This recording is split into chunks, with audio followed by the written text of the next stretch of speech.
जय हिंद दोस्तों। देखते हैं आज की 5 इंपॉर्टेंट न्यूज़ क्या हैं। तो फर्स्ट न्यूज़ है regarding the semiconductor fabrication plant. तो देखिए, जैसा आप सबको पता है कि हमारे प्रधानमंत्री जी यूएस की विजिट पे गए हुए हैं, तो वहीं पर एक एग्रीमेंट साइन हुआ था to create a semiconductor fabrication plant. और इस प्लांट का नाम रखा गया है शक्ति, दैट मीन्स पावर।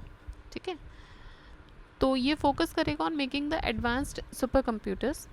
और ये पहली बार है कि किसी यूएस मिलिट्री की तरफ से, that is it is partnering with India on such crucial technology.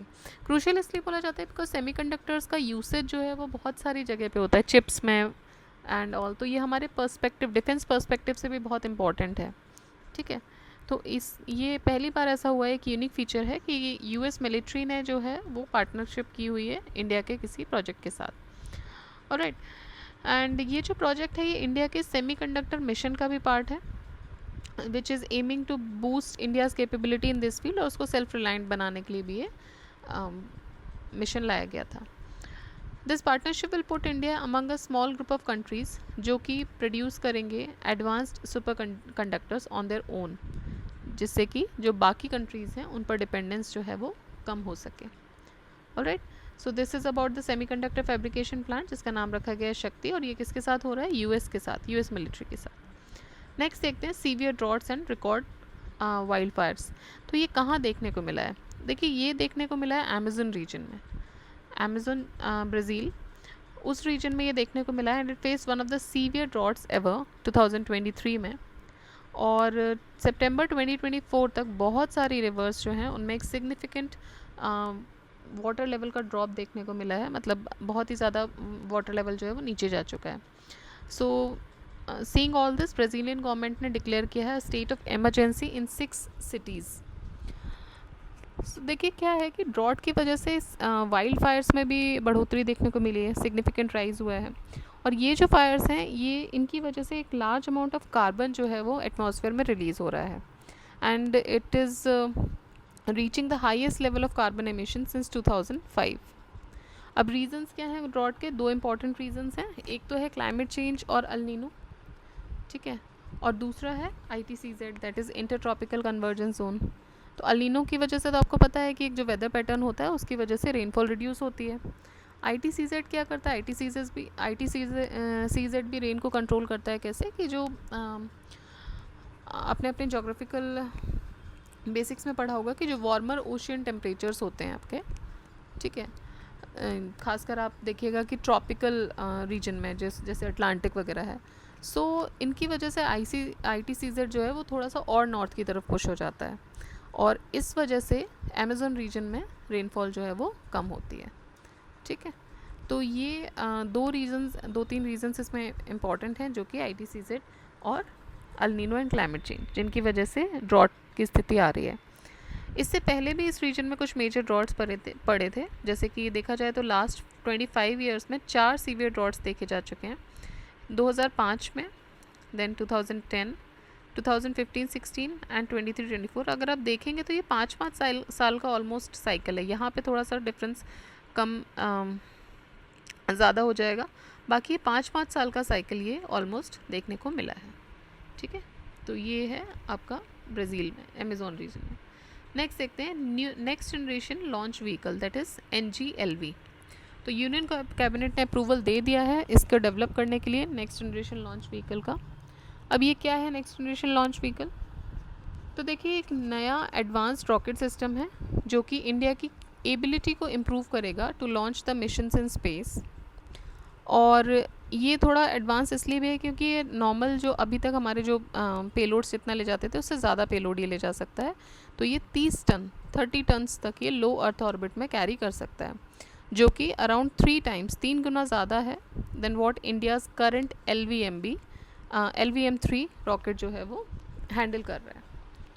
ठीक है, तो बेसिकली इसका एक इम्पॉर्टेंट फीचर ये भी है कि ये ज़्यादा पेलोड जो है वो कैरी कर सकता है हमारे प्रीवियस जितने भी लॉन्च व्हीकल्स थे उनसे।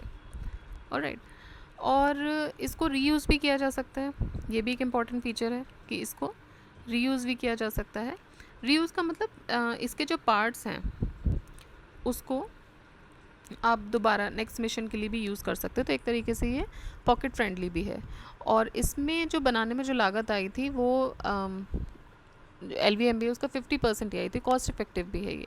LVMB है लॉन्च व्हीकल मार्क 3, ठीक है, अगर आप कंफ्यूज हो रहे हैं तो LVM3 जो है वो है लॉन्च व्हीकल मार्क 3। तो उससे ज़्यादा ये पेलोड कैरी कर सकता है, थोड़ा कॉस्ट इफेक्टिव भी है। एंड इनके जो हैं पुर्जे हैं वो बाद में रीयूज़ भी किए जा सकते हैं आफ्टर अ मिशन। एंड एक और इम्पॉर्टेंट फीचर इसमें ये है that it will also use the green propulsion system, जो कि एनवायरनमेंट फ्रेंडली तरीके से डिज़ाइन किया गया है। और इसको डिज़ाइन किया गया है इसरो के द्वारा, ठीक है, Indian space research organisation. Next important news देखते हैं, स्टेट फूड सेफ्टी इंडेक्स। तो स्टेट फूड सेफ्टी इंडेक्स हर साल एनुअल बेसिस पे रिलीज़ की जाती है फसाई के द्वारा, और अभी रिसेंटली रिलीज़ की गई थी ड्यूरिंग द फसाई ग्लोबल फूड रेगुलेटर समिट, ठीक है। तो फसाई या FSSAI जो भी आप इसको बोलते हैं, ये क्या होता है, ये है food safety and standards authority of India. तो ये हर साल इसको रिलीज़ करती है एंड एनुअली ये रिलीज़ कर रही है। कब से कर रही है, 2018-19 से कर रही है। केरला ने इसमें टॉप पोजीशन सिक्योर किया है फॉर 2024, और ये कॉन्जिक्यूटिवली सेकेंड ईयर फिर से इसने किया है, मतलब लास्ट ईयर भी था, इस साल भी है। और ये जो रिपोर्ट है ये स्टेट को 5 मैट्रिक्स पे इवेल्युएट करती है। क्या क्या है वो 5 matrix, data management, compliance, food testing, training and consumer empowerment. तो ये 5 पैरामीटर्स या 5 मैट्रिक्स पे इसको इवेल्युएट किया जाता है किसी भी स्टेट को। और ये सेफ़ और न्यूट्रिशियस फूड को प्रमोट करती है for the population of the country. So it promotes a safe and nutritious food for the population. So this was the state food safety index. Next देखते हैं inspire मानक scheme. तो inspire मानक scheme किसके लिए है, देखिए मानक का फुल फॉर्म है million minds augmenting national aspiration and knowledge. Million minds augmenting national aspiration and knowledge. तो ये एक फ्लैगशिप प्रोग्राम है, फ्लैगशिप स्कीम है, किसकी है, department of science and technology की है। देखिए इसमें क्या है कि जो भी स्कूल स्टूडेंट्स हैं, खासकर आपके जिनका एज ग्रुप 10 to 15 है और वो क्लास 6 to 10th में पढ़ रहे हैं, तो उनके जो आइडियाज़ हैं, वहाँ से जो आइडियाज़, इनोवेटिव आइडियाज़ आ रहे हैं, उनको एनकरेज करना और उनको एनकरेज करना कि वो साइंस और रिसर्च कैरियर्स को परस्यू करें फ्यूचर में। इसको इम्प्लीमेंट किया जा रहा है DST और साथ ही साथ national innovation foundation of India के द्वारा। और जैसे कि हमने पहले डिस्कस किया कि ये टारगेट करेगा students aged 10 to 15 in classes 6 to 10, और aiming to nurture the future innovators and critical thinkers. It will also promote the creativity and innovation, and it will help the students address the societal needs and become responsible citizens and leaders. तो ये था inspire मानक scheme. किससे related है, ये student से related है, school student से। Million minds augmenting national aspiration and knowledge. अब आज का क्वेश्चन ऑफ द डे देख लेते हैं। रिसेंटली कौन से ऑर्गेनाइजेशन ने एक्सरसाइज आइकिया AIKYA 2024 ऑर्गेनाइज कराया है, ठीक है। तो इसका जवाब आपको देना है कि किसने एक्सरसाइज आइकिया ऑर्गेनाइज कराया है recently. And these were the important news. Please keep reading, please keep revising. जय हिंद, जय भारत।